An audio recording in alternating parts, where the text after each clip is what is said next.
blade. I've actually made one of these before a long time ago. I think a lot of bladesmiths make similar designs, and it is what I would consider a beginner style of knife that early knife makers make.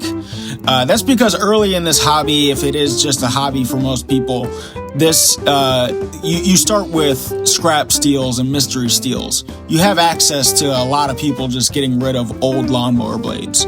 Also wrenches. The wrench mod can be cool, and a lot of people see their origin of knife making.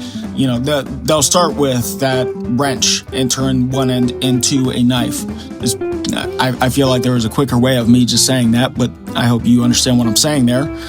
This is the Wasteland though, and it looks like this wrench portion is actually forged and not just cold hammered. So regardless of the steel type in this Fallout setting, that mod is dope. And the lawnmower blade mod, it has what is considered to be a higher carbon content than what wrenches are. This means that it's a better metal for holding an edge typically. The handle probably isn't the most comfortable, but this can just be made with pretty much any handle, but it's just basic wood from what it looks like in the video game. So this lawnmower blade also could just be grinded away, not forged, just unwanted metal being removed to make it into the shape of a lawnmower blade or disciple blade, which for the Wasteland, this makes that variant of this weapon dope as well, because higher carbon content, it's basic, it's easy, anybody can pretty much make it with very little tools.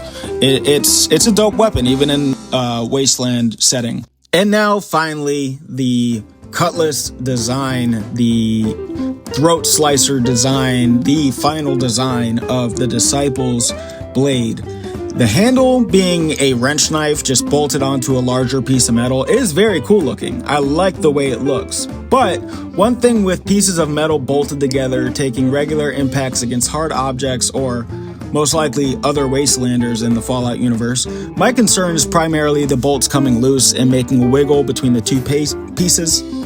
That would drive me nuts, but even if it breaks or completely falls apart, you then have two sharp pieces of metal, which makes me think this is dope, making the Disciples blade overall a dope weapon. If you like this form of content, please let me know, drop a like, give me a follow. If you agree or disagree with me, leave a comment. I'd like to hear what your opinion is. If you support this content, you are also supporting my small business in knife making, so it goes a long way. I really appreciate it. And as always, stay safe and stay sharp. See you next time.